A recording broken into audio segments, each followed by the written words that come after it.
झारखंड के राज्यपाल संतोष कुमार गंगवार ने उपराजधानी दुमका के पुलिस लाइन मैदान में आयोजित स्वतंत्रता दिवस समारोह को संबोधित करते हुए राज्य की जनता से समृद्धिशाली एवं खुशहाल झारखंड के निर्माण के लिए एकजुट होकर प्रयास करने का संकल्प लेने का आह्वान किया। राज्यपाल ने कहा कि हमारी सरकार जनमानस को संवेदनशील, पारदर्शी एवं जवाबदेह प्रशासन उपलब्ध कराने के संकल्प के साथ विकास के पथ पर निरंतर अग्रसर है।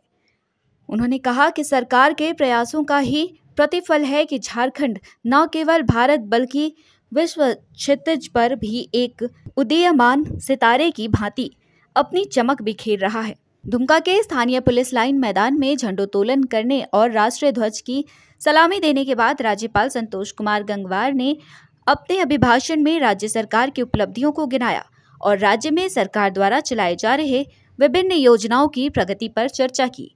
राज्यपाल गंगवार पुलिस लाइन मैदान में सुबह 8:51 पर पहुंचे और 8:52 पर परेड का निरीक्षण किया।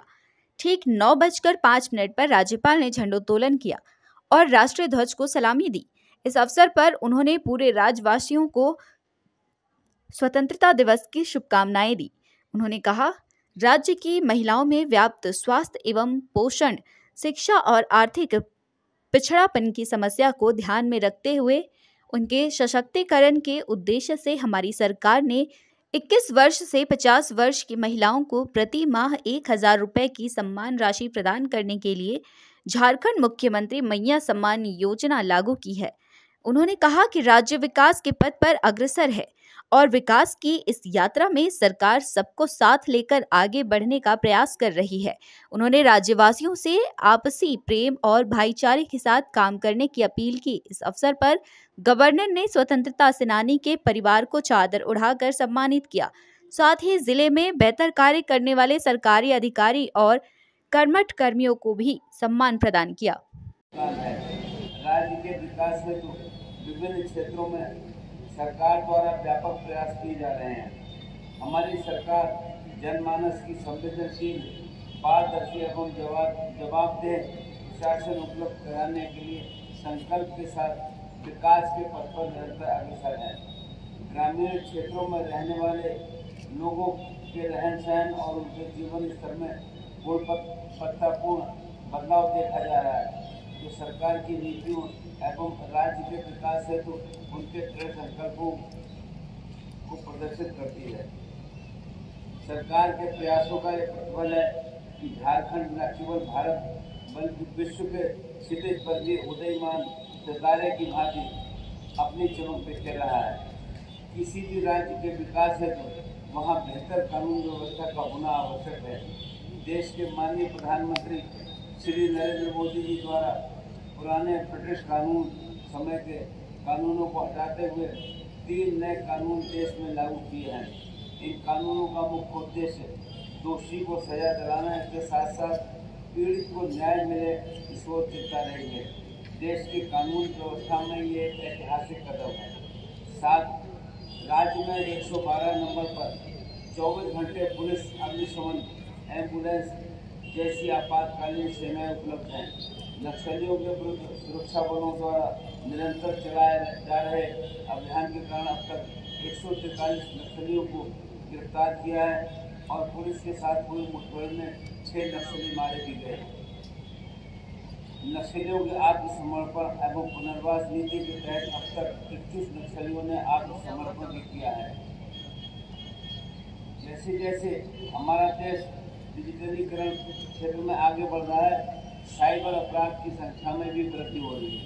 हमारा झारखंड विशेषकर संथाल परगना से अछूता नहीं है। साइबर अपराध की बढ़ती संख्या और उनकी गंभीरता को देखते हुए रांची, दुमका, हजारीबाग सहित 8 जिलों में नए साइबर थानों का सृजन भी किया गया है। राज्य के वृद्ध, दिव्यांग, निराश्रित महिला तथा आदिम जनजाति परिवारों की सामाजिक सुरक्षा के तहत पेंशन प्रदान किया जा रहा है।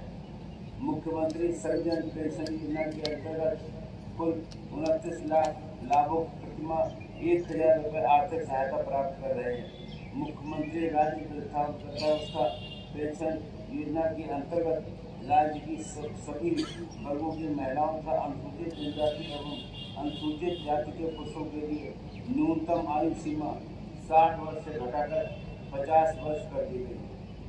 राज्य की महिलाओं में पर्याप्त सुरक्षा, स्वास्थ्य एवं पोषण, शिक्षा तथा आर्थिक पिछड़ापन की समस्या को ध्यान में रखते हुए उनके सशक्तिकरण के उद्देश्य से हमारी सरकार ने 21 से 50 वर्ष की आयु की महिलाओं को प्रतिमाह 1000 रुपये की सम्मान राशि प्रदान करने हेतु झारखंड मुख्यमंत्री मैया सम्मान योजना लागू की है।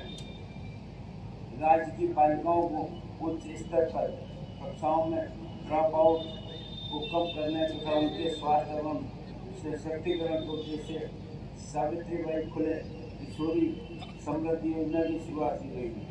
इस योजना के अंतर्गत अब तक 7,60,000 किशोरियाँ लाभान्वित हो चुकी है। हमारी सरकार राज्य के युवाओं को सरकारी क्षेत्र में रोजगार उपलब्ध कराने हेतु हर संभव प्रयास कर रही है। झारखंड कर्मचारी चयन आयोग द्वारा लगभग 45,000 रिक्त पदों पर नियुक्ति हेतु विज्ञापन प्रकाशित किया जा चुका है। हमारी सरकार द्वारा मिशन कर्मयोगी के माध्यम से पदाधिकारियों और कर्मियों को ऑनलाइन प्रशिक्षण देकर उन्हें भविष्य के लिए अधिक रचनात्मक, कल्पनाशील, ऊर्जावान, पारदर्शी और प्रौद्योगिकी सक्षम बनाया जा रहा है।